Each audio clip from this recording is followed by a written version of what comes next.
आज जो हमारे गेस्ट हैं, उनकी कहानी सिर्फ वीरता की नहीं, बल्कि एक जिम्मेदारी की है। हर रूह के पास एक कहानी होती है, हर सफर के पीछे एक एहसास। ऐसे ही कुछ पलों के लिए आइए हमारे साथ सोल सफर और एहसास में। Air force officer wing commander Praful Bakshi ji, sir आज आपसे आप ही के जुबान में आपकी वीरता, आपकी जज्बात की और आपके अनुभव की कहानी सुनेंगे। आपने फाइटर पायलट ही क्यों बनने का सोचा? देखिए चारू जी, नॉर्मल बॉय जितना आजकल आप देखोगे छोटा बच्चा, everybody wants to be a soldier और अ पायलट। एयरफोर्स में ये कहा जाता है, those who grow up don't become pilots, those who don't grow up become pilots. ये एक जी। मजाक किया जाता है। जी। मैं और मेरा भाई, हम तो फौजी फैमिली से हैं, फादर, ग्रैंडफादर, पूरा आपका एक ग्रेट, ट्रेडिशन है सारा आपकी ट्रेडिशन है, नाना, जी। उनके फादर, एवरीबडी। कोई हाँ। रिसाले में, कोई खच्चर पाती कहते हैं, माउंटेन बैटरी, हम्म। उसमें ये हर एक चीज में they were all there according to their status. हमारी फैमिली के मतलब फैमिली ट्रेडिशन है फौज में टोटल आना। फैमिली तो ट्रेडिशन। सब एयरफोर्स ऑफिसर्स है या नहीं आर्मी नहीं, में भी? एयरफोर्स में मेरे मदर के भाई थे जी। छोटे, और एक और ब्रदर थे, दो थे। वो दोनों ही गुजर गए एयरफोर्स में क्रैश में। But okay. मेरी मदर ने फिर भी मुझे नहीं रोका। मेरा भाई छोटा था 1 साल। हम दोनों एनडीए गए इकट्ठे। हम्म। वो बनना चाहता था नेवल पायलट, मैं बनना चाहता था एयरफोर्स पायलट। वो नेवल पायलट बना और एविएशन में गया, मैं एयरफोर्स पायलट बना। तो ये हमारी तो थी, बचपन से थी। अगर हम ना बनते, कैन यू बीट इट, एक बार रात शाम को वो कोई सॉटी हो रही थी, मैंने कोई ऐसी वैसी चीज कर दी कि मेरा इंस्ट्रक्टर नाराज हो गया। उसने मजाक में कह दिया, तेरे को मैं फाइटर्स में नहीं ट्रांसपोर्ट में भेजूंगा। मैं उसके ऑफिस में खड़ा बाहर होकर 1 घंटा रोया, यार ऐसा मत करना सर। मुझे, मैं अपने को मैं इमेजिन करता था कि मैं किसको मुंह दिखाऊंगा। हाँ। ये चीजें बिल्कुल। ऐसी हैं। मेंटल एटीट्यूड ऐसा था कि अपने को, मैं फाइटर पायलट हूं तो अपने को खुदा समझ रहे हैं, you know? तभी से लोग कहते हैं, मजाक में कहते हैं, what is the difference between God and fighter pilot? God does not think he is a fighter pilot, but a fighter pilot thinks he is God. ये प्रॉब्लम है सर। आपने अपनी ट्रेनिंग जो है national defence academy Khadakwasla Pune से की, जो कि एक बहुत ही प्रेस्टिजियस इंस्टीट्यूट है तीनों फोर्सेस के लिए। तो अपनी ट्रेनिंग का एक्सपीरियंस बताइए, क्या उसी दौरान आप लोग को पायलट की भी ट्रेनिंग दी जाती ना, है मैं या? बताता हूँ। जी। 3 साल होते हैं। 3 साल में हर एक साल में 2 टर्म्स होती हैं। तो पहली जो 5 टर्म्स होती हैं, वो नॉर्मल स्टडीज वगैरह जो होती हैं, एकेडमिक, बीए का, बीएससी का स्टैंडर्ड हासिल करते हैं। उसके बाद last 6 months are dedicated to their service. अच्छा। मैं एयरफोर्स था, भाई नेवी था, और हम्म। आर्मी। तो इनके उसके ऊपर ज्यादा, आर्मी की ट्रेनिंग को तो 4 टर्म से ही कर देते हैं, concentrate weapon training and tactical training, ये होता है। किस तरह सेक्शन लीड करेंगे, एलएमजी, ये सब कुछ होता है। एयरफोर्स के साथ ग्लाइडिंग, हमारा ग्लाइडर से अब वहां पे उन्होंने पावर एयरक्राफ्ट रख दिए हैं, वहां रनवे है, एनडीए में सब कुछ है, वहां पे फ्लाइंग भी तो इंट्रोड्यूस होती है। सिमुलेटर्स पे आप लोग की ट्रेनिंग होती थी या? उस टाइम कोई सिमुलेटर नहीं होता सिमुलेटर नहीं। था उस तो टाइम। ये कब इंट्रोड्यूस हुआ सिमुलेटर? सिमुलेटर ने जब स्क्वाड्रन में, जब एयरफोर्स में गए तब सिमुलेटर थे, अच्छा। पर एनडीए में नहीं था। तो एनडीए अच्छा। में ग्लाइडिंग थी और अब पावर फ्लाइंग। हम्म। वहां से 6 महीने खत्म करके जब पास आउट होते हैं, फिर एयरफोर्स वाले एकेडमी में जाते हैं, नेवी वाले नेवल एकेडमी में जाते हैं, आर्मी वाले आईएमए देहरादून जाते हैं।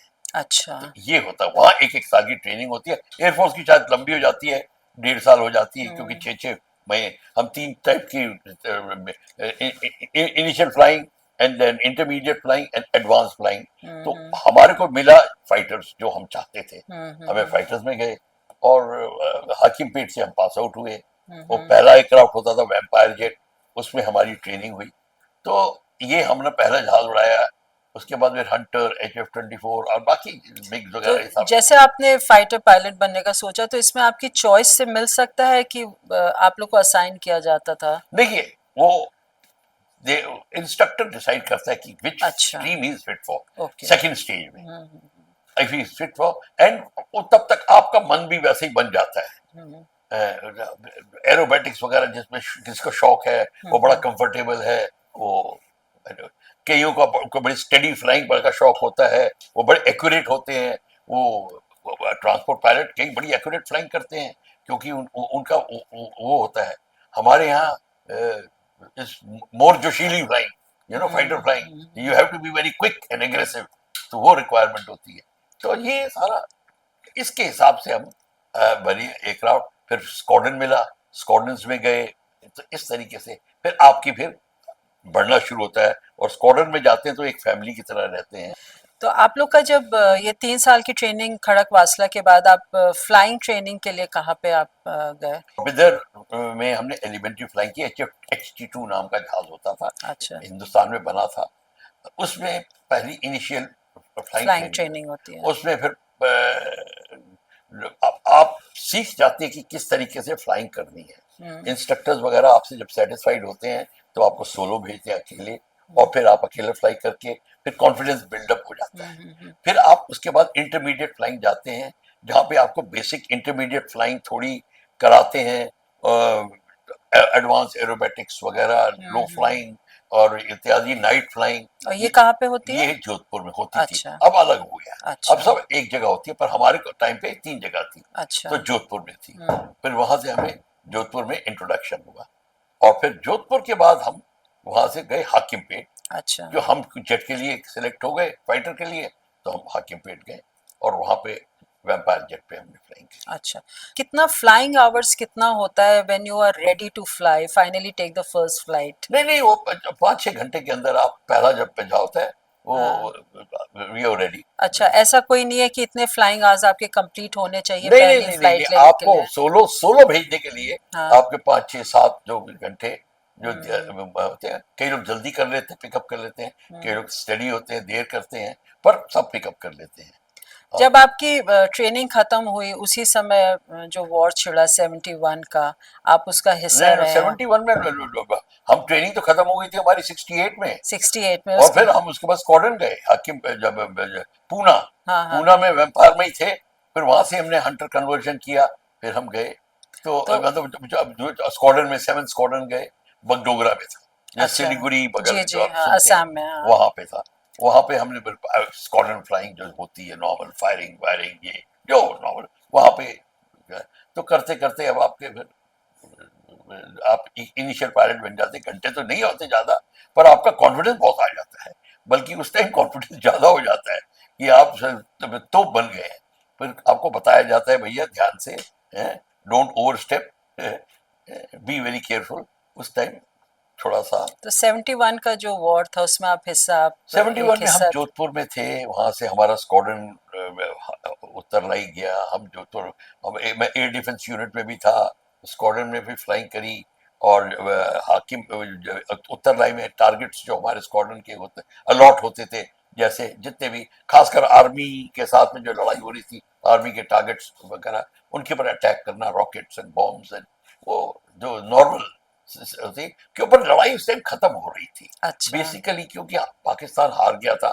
बांग्लादेश ईस्ट में 2 भाग में हो गया था, तो पाकिस्तान वाज मोर और लेस ऑन डिफेंसिव, हमें पता अच्छा, था कि अभी ये खत्म बस होने पे खत्म है। होने वाली लड़ाई, और पाकिस्तान अपना एम लूज कर गया था। हम्म। हालांकि लड़ाई भीषण हुई थी लोंगेवाला वगैरह में, जहां उनके टैंक्स घुसाए थे, तो हमारे हंटर्स ने भी टेक ऑफ करके उनको रात जब निकली, तो दिन में जो आपने बॉर्डर पिक्चर देखी है, ये वहां का सीन है। तो अच्छा। हमारा स्क्वाड्रन जो था उस एरिया को सपोर्ट करता था, अंदर जाके अटैक करते थे। तो आपका जो as a solo first flight experience आपका जो था वो कैसा था जब आपको पहली उड़ान उड़ने देखिए की? वो बड़ा ही एक रोमांटिक, रोमांच भरा मौका होता है जी। कि आपकी, जब हम, ये नहीं पता होता कैडेट को कि यार हम सोलो जाएंगे नहीं, आप उसके लिए बड़ी वेट करते हैं, क्योंकि ये नहीं पता होता कि हम will make the grade, instructor हमसे खुश होगा कि नहीं, और तो आप बड़ी रोज प्रैक्टिस करते हैं कि लैंडिंग ऐसे होती है, और कुर्सी में बैठ के प्रैक्टिस करते रहते हैं, पायलट से बोलते रहते हैं, जैसे पहाड़ी बोलते हैं ना वैसे बोलते रहते हैं, इमेजिन, ताकि मेंटली, और जब आपको इंस्ट्रक्टर खुश हो गया आपको सोलो भेज रहा है, तो आप पहले तो अपने सब भगवानों को कहते हैं थैंक यू वेरी मच, कोई बजरंग बली को थैंक करता है, कोई मंदिर में जाके कहता है कि हमने लाज रख ली हमारी, है। फिर जो बेचारे हमारे पास जेब में पैसे होते हैं, कुछ थोड़े से होते हैं, फिर सारे कैडेट्स के लिए कोई मीठा हम अपने को इकट्ठा करके लेके आते हैं, उनको सबको तो खिलाते ये जो, उड़ान भरने से पहले नहीं होता है या ये जब? नहीं, वो ये उड़ान भरने से बाद, सॉरी, अच्छा, उड़ान भरने से पहले फिर अपना पूरा जो जो कर पूरा ध्यान उसकी तरफ होता है और टेक ऑफ करते हैं। तो और इंस्ट्रक्टर भी देखते हैं कि वेदर अच्छा होना चाहिए, कोई ज्यादा हवा तेज ना चले, एटलीस्ट सोलो तो ठीक कर ले। तो उसके बाद जब सोलो करके जब टेक ऑफ करते हैं तो ऐसा लगता है कि पता नहीं क्या हासिल कर लिया, इसके बाद मुझे कुछ नहीं चाहिए, ऐसी फीलिंग आती है कि यही चाहिए था और नहीं कुछ चाहिए। पर जब आप सोलो करके आके देखते हो, आपको कुछ नहीं करना होता, आप सिर्फ एयरक्राफ्ट को थोड़ा हैंडल करिए, टर्न वर्न करके देखिए और आके लैंड करिए। ये सोलो तो खत्म हो गई। फिर हमने मिठाई विठाई जो वो कोई कौन से क्रीम बिस्कुट होते थे, अच्छा। उनकी कोई छोटी सी खोखा बना था, कोई चाय वाय बनाता था, उसे क्रीम बिस्किट रखता था।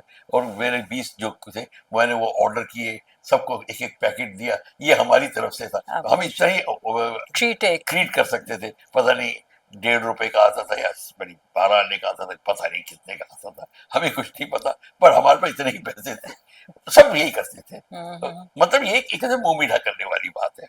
पर एक दिन की बात है, थर्ड सोलो था, तो मेरे को वो बता रहा था कि आप नहीं, पहले ही सोलो में, ओहो पहले सोलो में ये दिखाया कि देखो ये काला स्पॉट है ना, इसको आप यहाँ से टर्न करके फाइनल टर्न यहाँ से करना, काला स्पॉट दिख रहा था। मैंने कहा ठीक है, काला स्पॉट दिख रहा है। अब हमें नहीं पता काला स्पॉट क्या है।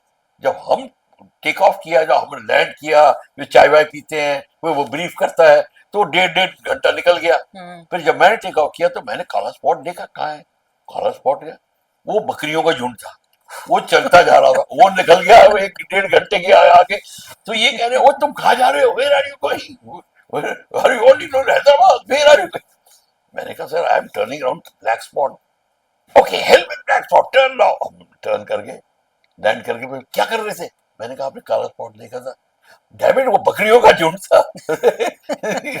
Instructor forgot to tell me. मैंने कहा मुझे क्या पता बकरियों का झुंड था वो।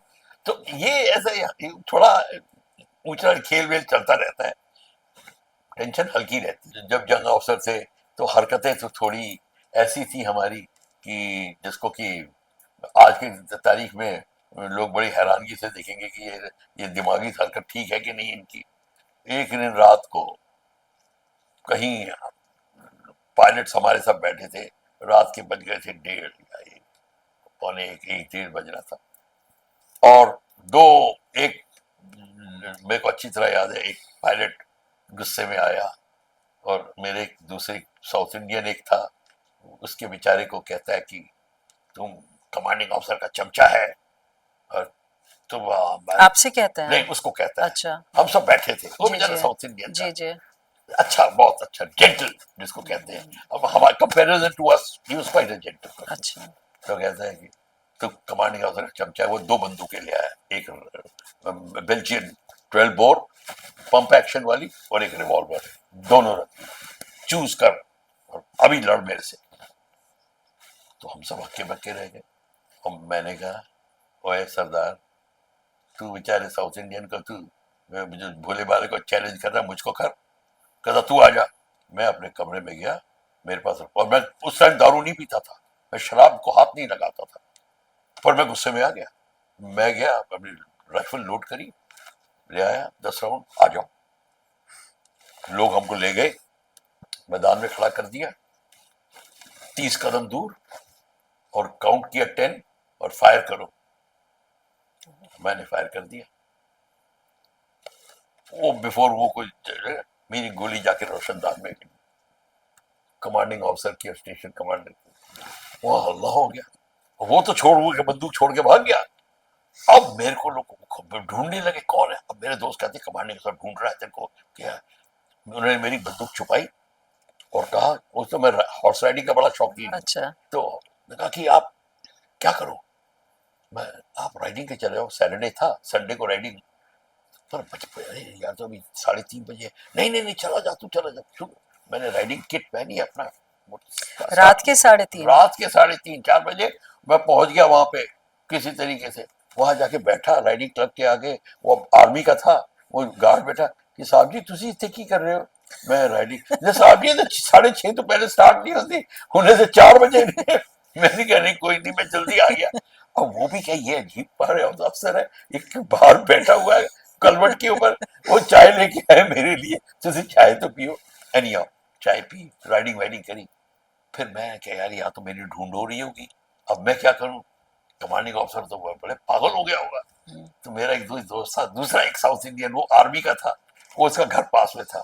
मैं उसके घर चला गया, उसने मेरे को डोसे वोसे खिलाए, सारा दिन मैं उसके घर में रहा और वहीं सो गया। उसे मैंने कहा यार मैं जाना नहीं हुआ, कुछ प्रॉब्लम है। कहता था तू सोया रहे।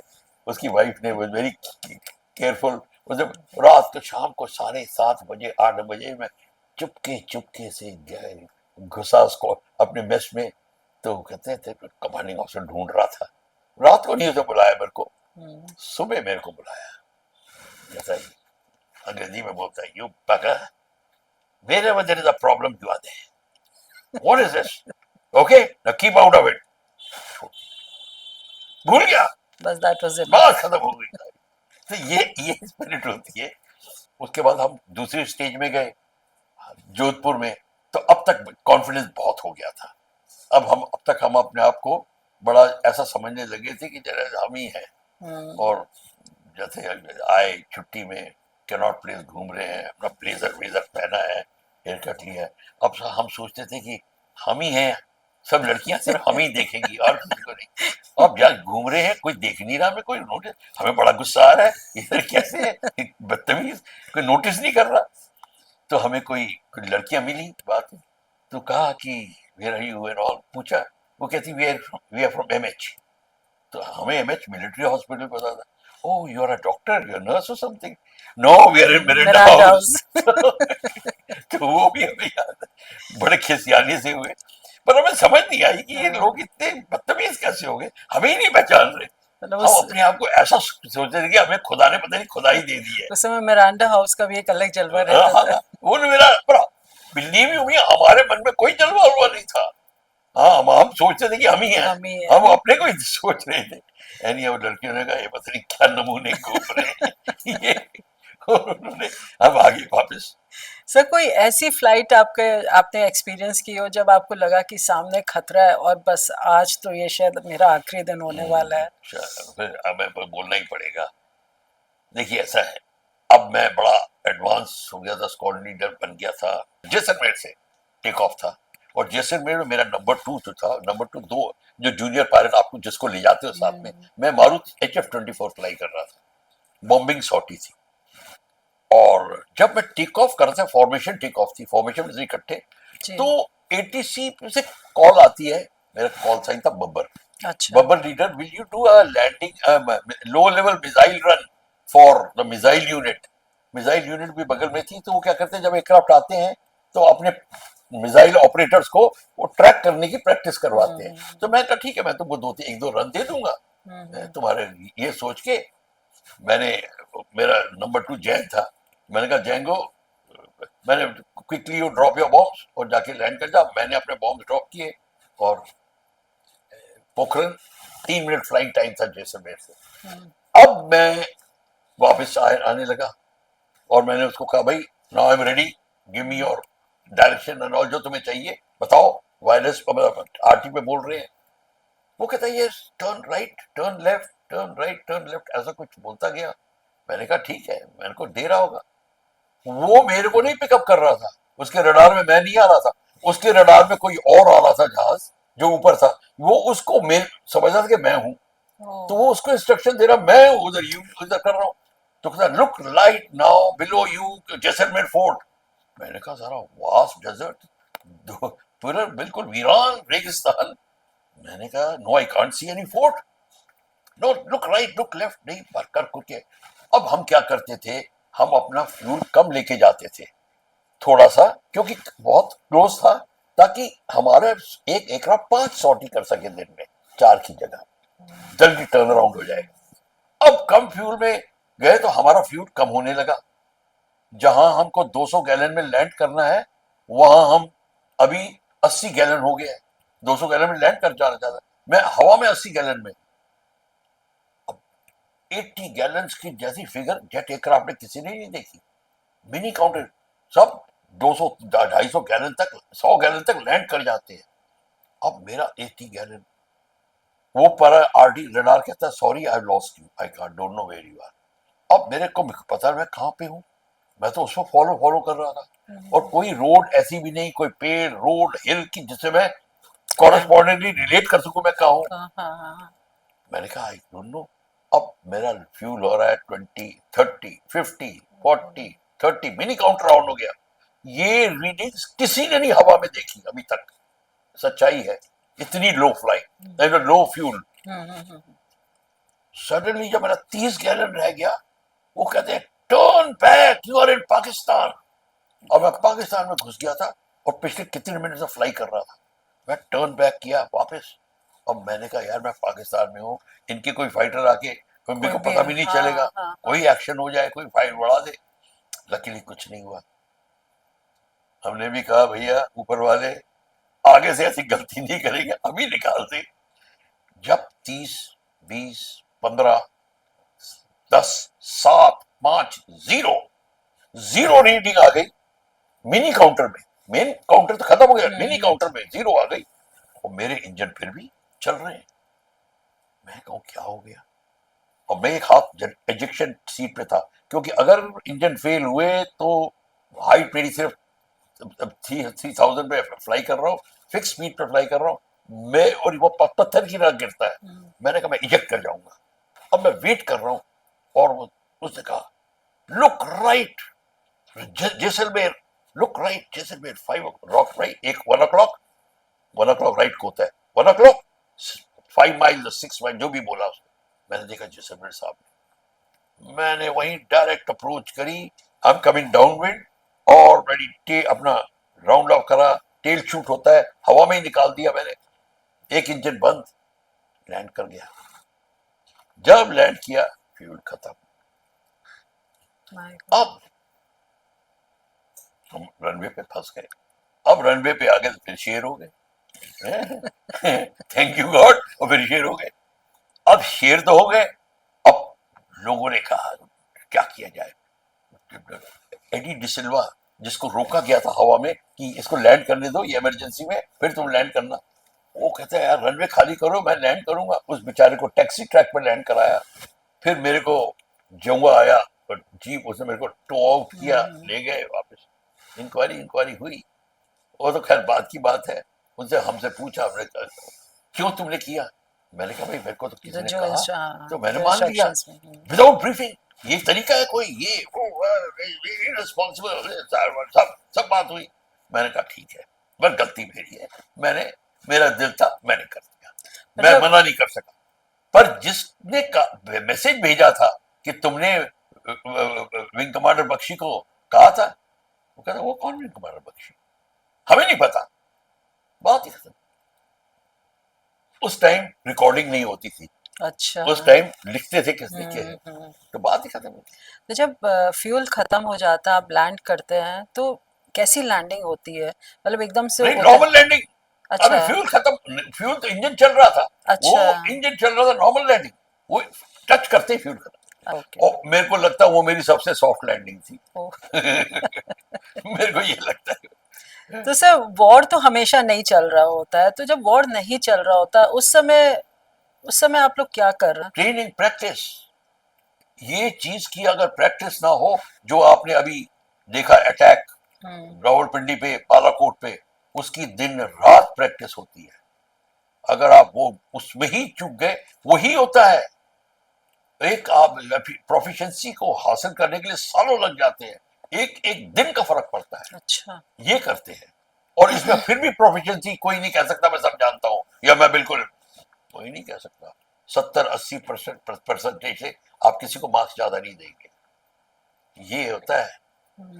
लोग तो 100% लेते हैं, इसमें नहीं लेते। पायलट नोट्स की चेक जो होती है उसमें 100% करना पड़ता है, बट आप किसी को नहीं ग्रेड करेंगे, क्योंकि इसमें सीखने को इतना है। तो ये है। सर वॉर में हम लोग बहुत से लोगों को खो देते हैं, अपनों को खो देते हैं। हम लोग तो सिर्फ टीवी पे देखते हैं, हम लोग को जो खबरें मिलती हैं देख के इतना मन दुखी होता है, आंसू निकलते हैं। लेकिन आप लोग तो उसको देखते होंगे, सामने महसूस करते होंगे।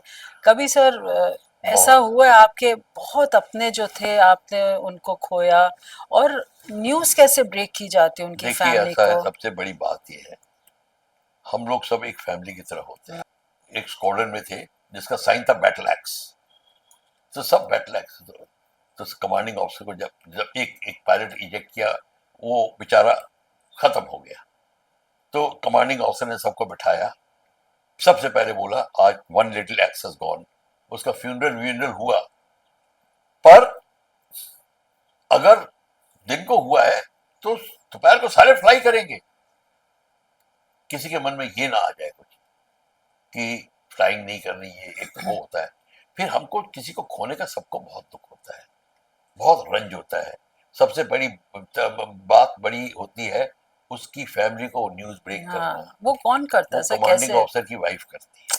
बहुत दुखदाई। वो बहुत ही दर्दनाक चीज होती है, किस तरीके से उसको न्यूज ब्रेक करा जाए। हम्म, जब कमांडिंग वो देखती है कि कितने लोग आपके घर में आ रहे हैं, सब बीवियों के साथ में आ रहे हैं, समझ जाते समझ हैं। जाते हैं कि ये कुछ बात है। तो तो ये जो चीज है, और क्रैशेस ज्यादा काफी होते हैं। अब मैं नहीं कहता कि एयरफोर्स में क्रैश नहीं होते, होते हैं। पर हम्म, सच बात ये है, इससे डेंजरस प्रोफेशन कोई नहीं हम्म। कि वर्किंग आवर्स में आप कुछ जान जा सकती है। सर, तो जब ये वॉर पे जाते हैं तो फैमिली कैसे रिएक्ट करती है उस सिचुएशन को, जब आप लोग घर से निकल रहे होते हैं, दैट दैट लास्ट बाय। भाई देखो, फैमिली जो मदर होती है, जो वाइफ होती है, उसको कमांडिंग ऑफिसर्स की वाइफ वगैरह सारे मिलके उनको पता होता है कि ये प्रेशर और टेंशन आने वाली आने है। अच्छा, वो मेंटली प्रिपेयर हमेशा होते हैं। प्रिपेयर्ड और रहते हैं वो बच्चे भी लोग, हैं? प्रिपेयर होते हैं, उनको भी पता है कि हम्म। लड़कों को तो पता होता है डैडी ये करेंगे, वो तो ज्यादा एक्साइटेड होते हैं। अच्छा, हाँ। तो डर नहीं लगता है उन लोग को? बच्चे लड़कों बेटियों को बहुत लगता है, और हाँ। बच्चों को भी लगता होगा, थोड़ा थोड़ा लगता है, पर वो हम्म। एक्साइटमेंट में निकल जाता है तो लड़कों जितने का। दिन फिर मतलब जब वॉर चल रही होती, जितने दिन रहते तो फैमिली के साथ कोई कनेक्शन नहीं होता उस समय? नहीं, आम तौर पे नहीं होता, तो क्योंकि फैमिली को कैसे कैसे पता रहता है, आप नहीं, लोग की न्यूज़ वो कैसे मिलती न्यूज आती रहती? रहती है, न्यूज अच्छा। आती रहती है, क्योंकि फॉरवर्ड बेसिस में आप चले जाते हो। हम्म। रियर बेसिस में बड़े कम लोग रह जाते हैं। जी जी। और वैसे भी आपका जो जो रोल है, उसके हिसाब से आपका स्क्वाड्रन मूव करेगा। आपका जो की रिक्रूटिंग प्लान है, जिसके हिसाब से आपको जो प्रिपेयर करना है लड़ाई के लिए, वो उस बेस से नहीं होगा। आपकी आपका बेस अलॉट है, आप नॉर्थ ईस्ट से ऑपरेट करेंगे, अरुणाचल से ऑपरेट करेंगे, तो आपका ये 2 महीने पहले स्क्वाड्रन वहां मूव कर जाता है। आपको वो ले से ऑपरेट करेंगे। ये अब आप पहले कलाईकोंडा में बैठे हैं, लड़ाई इस साइड में चल रही है, वहां पे कोई नहीं होगा, वहां से फैमिली रह जाएगी। तो आमतौर पर ऐसा होता है, बट मैसेजेस आते रहते हैं, टेलीफोन होता है। आजकल तो मोबाइल मोबाइल आ गया है, तो ये भी है। मैं एक पायलट को जानता हूँ, वो जामनगर में वो इजेक्ट किया उसने, समुद्र के ऊपर इजेक्ट किया, जहाज खराब हो गया, तो वो समुद्र में गिर रहा है। जब उसका पैराशूट खुला, उसने अपने जेब से मोबाइल निकाला और एसएमएस कर दिया बीवी को, over the sea, landing in the my sea. God. वो भी कर दिया उसको, इतनी होश था उसको। ये भी होता है। तो अभी जो हाल में ही हम लोग के यहाँ वॉर छिड़ा है, उसके बारे में आप क्या कहना चाहेंगे? देखिए, ऐसा है, अभी जो वॉर छिड़ी है, ये जो जिसको कह रहे हैं, ये इसका जो बैकग्राउंड है, इसका background is directly related to Kashmir problem, which is directly related to division of India, which is directly related to the Hindu-Muslim divide. Problem ये है सारी। इसको जो एक्सेप्ट कर लेगा तो वो तो सच्चा है। बाकी शुतुरमुर्ग बनने के लिए पॉलिटिकल इधर उधर के एंगल लगाते हैं। ये जो हिंदू मुस्लिम डिवाइड का जो मामला है, इसका फायदा पाकिस्तान उठाता है। पाकिस्तान कश्मीर में कश्मीर का मुद्दा जारी रखना चाहता है। अब आप पूछे क्यों? पाकिस्तान की जो हुकूमत है, वो पाकिस्तान की गवर्नमेंट नहीं करती, पाकिस्तान की फौज करती है। जब आर्मी कमांडर पाकिस्तान के प्राइम मिनिस्टर को बोलता है आप उठोगे, वो उठता है, आप बैठोगे, वो बैठता है। ये हालत है। अब पाकिस्तान की जो आर्मी है, वो हुकूमत में रहना चाहती है। क्यों? ध्यान से सुनिए। जी जी।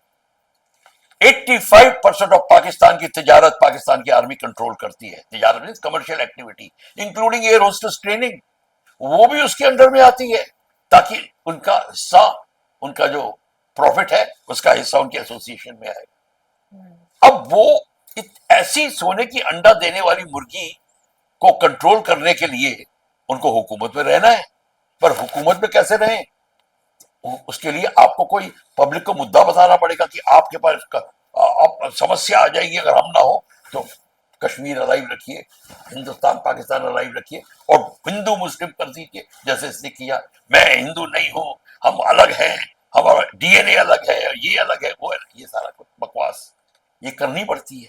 पाकिस्तान की आर्मी ने ये किया है, तो मुद्दा कैसे लाइव रखेगी? वो टेररिस्ट का सहारा लेती है। टेररिस्ट कहां से आएंगे? वो हिंदू मुस्लिम डिवाइड मुस्लिम इस्लामिक टेररिस्ट जो हैं, जो रेडिकल इस्लामिक, वो है बैठे हुए। वो कहते हैं हम अब वो प्रॉफिट भी खाएंगे, उनके साथ काम करेंगे। मुल्ला एलिमेंट, आर्मी, आईएसआई जो उनकी है, जो इंटेलिजेंस एजेंसी, वो सारे मिलके इस खिचड़ी को पकाते रहते हैं। पर इस खिचड़ी का काम कैसे चलेगा? तो आपके पास में रेडीमेड स्लीपर सेल बैठे हुए हैं कश्मीर में, कश्मीर से कन्याकुमारी तक, जो पाकिस्तान को सपोर्ट कर रहे हैं। अंदर ही अंदर से वो आपके पंचायत लेवल से लेके ऊपर तक बैठे हुए हैं, हर एक तबके में। आपका नॉर्मल जर्नलिस्ट भी हो सकता है, दुकानदार भी हो सकता है, टीचर भी हो सकता है, जुडिशरी में भी हो सकता है, ये सब बैठे हैं। ये सब धीरे पाकिस्तान को सपोर्ट करते हैं। बात बात में पाकिस्तान का झंडा, हिंदुस्तान के झंडा जलाना, ये क्या हुआ? ये सब सपोर्टर है। टेररिस्ट को इनका सपोर्ट मिलता है। जब टेररिस्ट अंदर आता है, वीआईपी की तरह आता है, उसको 6-6 हफ्ते, 7-7 हफ्ते, महीना महीना से ज्यादा वो रहता है। खाना पीना, लॉजिस्टिक्स, एम्युनिशन, पैसा, सब उसकी ह्यूमन नीड्स पूरी होती है। एक गांव तो ऐसे भी देखे गए हैं, हमारे कजन ने बताया कि सर्च एंड कॉर्डन में सारे आदमी भाग गए, उनकी औरतों के साथ टेररिस्ट रह रहे हैं, औरतें कह रही हैं हमारे आदमी। ये है हालत। इस हालत में आप बताइए, पाकिस्तान फायदा उठाए तो क्यों ना उठाए? ये सारा का सारा अब, पर इस बार जो है, पाकिस्तान की आर्मी के कमांडर ने जब ये स्टेट बनाई और कहा कि हिंदू मुस्लिम डिवाइड, ये वो, डायरेक्टली उसने बोल दिया। पहले कोई हिंदू मुस्लिम नहीं बोलता था, इसने बोल दिया हिंदू मुस्लिम। और जब उसने टेररिस्ट ने औरत को, हस्बैंड को मार के कहा मोदी को बता दो, अब ये सबके धैर्य की जो सीमा थी क्रॉस हो गई। अब उन्होंने कहा कि अच्छा, भारत की गवर्नमेंट ने बोला हम बताते हैं तुम्हें, और फिर जो आपने देख लिया उसको मैं क्या व्याख्यान करूं, और जो अटैक किए, और उसके बाद, और हमने फिर भी उनकी पाकिस्तान की आर्मी पे अटैक तब तक नहीं किया जब उन्होंने भाग नहीं लिया। हमने सिर्फ उनके टेररिस्ट के ठिकाने उड़ाए, ये किया। तो हमारा एम है टेररिस्ट को खत्म करना, सिंदूर का एम जो है, और पीओके को लेना। अगर इसमें पाकिस्तान अड़चन लगाएगा तो पाकिस्तान को भी लेना। तो ये है हमारा। तो पाकिस्तान चुपचाप बैठा रहे, हम अपना काम करते रहे। तो ये चल रही है बात। पर मैं सीधी बात बोलता हूं, इस्लाम पे कोई उंगली नहीं उठाता। इस्लाम बड़ा अच्छा धर्म है, पर रेडिकल इस्लाम पर मैं कोई सपोर्ट नहीं करता। ये रेडिकल इस्लाम का काम है। और हमारे ऐसे भी इस्लामिक नेता हैं, और मेरे दोस्त हैं जो मेरे से भी ज्यादा लॉयल है इंडिया के। मैं उनका नाम ले सकता हूं, आप उनको टेलीविजन पे इंटरव्यू करवा सकता हूं। मेरे अपने दोस्त हैं, मैं उन पे ज्यादा भरोसा करूंगा, वो भी है। तो मैं सिर्फ रेडिकल इस्लाम का नाम ले रहा हूं, इसलिए मेरा हौसला वहीं रहता है कि मैं कोई रिलीजियस मुद्दा नहीं उठा रहा। मैं तो एक कैंसरस पोर्शन को काटने की बात कर रहा हूँ। सर, आपकी जो दूसरी साइड है आपकी पर्सनालिटी की, आप एक थिएटर एक्टर भी हैं, आप बहुत अच्छा लिखते भी हैं, आप गाते भी हैं। तो ये शौक आपका, क्या आप अपनी उस लाइफ को बैलेंस करना चाहते हैं, या मेरा शौक बचपन से है, मेरी मदर से है। अच्छा, मेरी मदर अच्छी राइटर थी, अच्छा पोइटिस्ट थी जी। पोइट्री मैंने उनसे, पता नहीं उनसे ही आई है, हालांकि कभी उन्होंने बैठ के मुझे पोइट्री सिखाई नहीं है, शायद आई है। और मैं पढ़ने का बहुत शौकीन हूँ। मेरे को सिक्योरिटी रिलेटेड टॉपिक्स बड़े पसंद हैं, और मैं वैसे, और दूसरे भी रोमांस पढ़ा, ओवर इमेजिनरी नॉवेल्स को नहीं पढ़ता, ये साइंस फिक्शन वगैरह की बात नहीं करता, बट अच्छे नॉवेल्स मैंने बहुत पढ़े हैं। बड़ा उसका मेरे को असर पड़ा है, कई हैं अच्छे राइटर्स, पर पोइट्री और ड्रामेटिक्स का मेरा बचपन से ही लगाव था, और वो अभी तक करते हैं अभी आप? को करता हूँ। गाने का बड़ा शौक है, यहाँ तक कि अब तो मैं बता सकता हूँ एयरफोर्स से निकल आया हूँ। एक सॉटी में मैं वापस आ रहा था, सी के ऊपर था, बे ऑफ बंगाल में, और लंबी थी, क्यों वो एयर टू एयर फायरिंग के लिए मैं ले गया था अपने लोगों को। बाकी पायलट्स को, और वो फायरिंग वायरिंग करके वापस। तो मेरे पास ज्यादा फ्यूल होता था, तो मैं टाइम ले रहा था, लैंड करने सब लैंड कर गए थे। एटीसी वाला कहता है मेरे को, मेरा कॉल साइन 513 था, 513 can you give us a song. अच्छा। देखिए, वाह। मैंने कहा अच्छी बात है, ओवर टू चार्ली चैनल। एक चार्ली चैनल होती थी जिसमें और कोई नहीं होता था, हम्म, पूरा केएल सहगल का गाना सुन के गाया कौन सा उन्होंने। गाया, अभी याद है, एम सुनाइए। ए कातिब तकदीर मुझे इतना बता दे। थोड़ा सा गुनगुनाए अगर, सुनाए। थोड़ा सा अगर। है कातिब तकदीर मुझे इतना बता दे, आए कातिब तकदीर मुझे इतना बता दे, इतना बता दे, क्यों मुझसे खफा है तू, क्या मैंने किया है। वाह। अच्छा सर, आपने अभी तक कितनी पोएट्रीज लिखी होंगे? बहुत सारी, कितनी होंगे? मोर देन 200 और 300। कोई उसकी आपने डॉक्यूमेंटेशन किया है? हाँ, कोई आप उसके पे एक कोई किताब निकालने की सोच रहे हाँ हैं? सोच रहा हूँ। मैंने इंग्लिश में भी, मैं इंग्लिश में भी करता हूँ, हिंदी में भी करता हूँ, और जो मैं हिंदी में लिखता हूँ उसको इंग्लिश में ट्रांसलेट करता हूँ, जो इंग्लिश में लिखता हूँ इसको हिंदी में ट्रांसलेट करता हूँ, ये मैं कर रहा हूँ। कारगिल की मैंने सबसे पहले जब ट्रांसलेट की, फिर मैंने कई की, और हम्म। अपने प्लेज में एक प्ले किया था हमने, मोहम्मद शाह रंगीला, उसके अंदर मेरी 3 पोइट्रीज थी। अच्छा। बाकी 2 मैंने आर्टिस्ट को दी, एक मैंने खुद पढ़ी। तो मैं, मेरे को रोल मिला था राजा मेहताब ऑफ बाड़मेर। तो वो मोहम्मद शाह रंगीला के कोर्ट में आता है और वो पोइट्री पढ़ता है, और फिर डबल रोल था। दूसरा और था कि मैं ऑल्सो एडवाइजर हूँ, एज अ मिलिट्री एडवाइजर। तो मैं मोहम्मद शाह रंगीला को एडवाइस करता हूँ कि आप, फ्रेंच गनर ऑफिसर्स आए हुए हैं, आप उनको अपने फौज में करिए, उनकी आपकी आर्टिलरी ठीक कर देंगे, आपकी तोप खाने में कुछ कमियां हैं, ऐसी। कोई ऐसी आपकी कहानी जो अरे मैं आपको बताता हूँ, उन्होंने, किसी ने मेरे को अपने मुंह जबानी बताई है, मुंह जबानी जिससे बात बताई है, मैं उसकी बताता हूँ। मैं नाम नहीं लूंगा क्योंकि उससे परमिशन नहीं ली है मैंने। वो पायलट कह बताया उसने मेरे को, वो मेरा कमांडिंग ऑफिसर भी है। कहता है कि मैं एक बार जब जोधपुर में ही था, कैडेट था, तो टेक ऑफ लैंडिंग की प्रैक्टिस हो रही थी, तो एक क्राफ्ट एक जगह आया और ऐसा बाउंस किया, इंस्ट्रक्टर साथ बैठा था, 2 बाउंस बाउंस किया, विंग पे गिरा, एक क्राफ्ट रिग मनोवर टूटा, आग लग गई और हमारी बॉडी बाहर गिरी। इससे जब मेरे को होश आया तो देखा मेरा जो इंस्ट्रक्टर था वो आग में जलने वाला था, और मैं उठ के उसको उठाया, वो उसने मेरे को कहा थैंक्स, उसका नाम लेके, और वो फेंट हो गया। कहता वो हॉस्पिटल में चला गया, 3-4 महीने बाद निकला, कहता मेरा अब एडवांस कर गया था। एक दिन मैं बैठा था उसी रनवे के बगल में, और देखा एक एयरक्राफ्ट आके टच डाउन वही कर रहा है।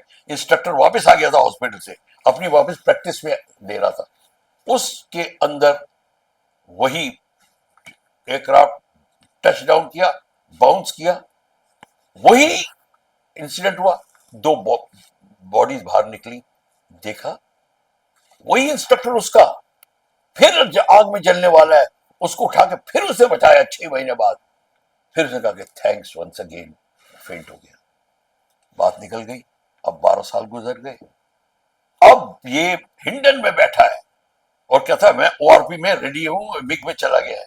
कहता एक हंटर आया, वो लैंड करने के लिए, और रोलर कर रहा था, touch down and go round, touch down and go round. Touch down करने से पहले एक धमाका हुआ, 2 पायलट ने इजेक्ट किया, 2 पायलट नीचे आ रहे हैं, और एक पायलट तो दूर गिरा, एक पायलट फिर आग के बिल्कुल पास, पैराशूट जल रहा उसका, आग में गिरने वाला है। कहता मेरे पास जीप थी, मैं जीप लेके भागा, देखा मेरा वही पुराना instructor. Third time? 3rd time. तो उसने उसको कहा तू मेरा गार्डियन एंजल है। My God. आप सोच लीजिए। वाकई सर, हमारी फौज को, आपकी हिम्मत और जज्बे को हम सब की तरफ से आपका सलाम sir. Thank you very much, आप is very kind of you to think like that. अगले हफ्ते हम फिर से मिलेंगे एक नए मेहमान के साथ, एक नए सोल सफ़र और एहसास के साथ। याद रखिएगा, हर कहानी को सिर्फ सुना नहीं जाता है, उसको महसूस भी करना चाहिए, उसके सफ़र को जीना चाहिए। नमस्ते sir, thank you so much. और हाँ, हमारे चैनल को सब्सक्राइब करिए, लाइक करिए और शेयर करिए।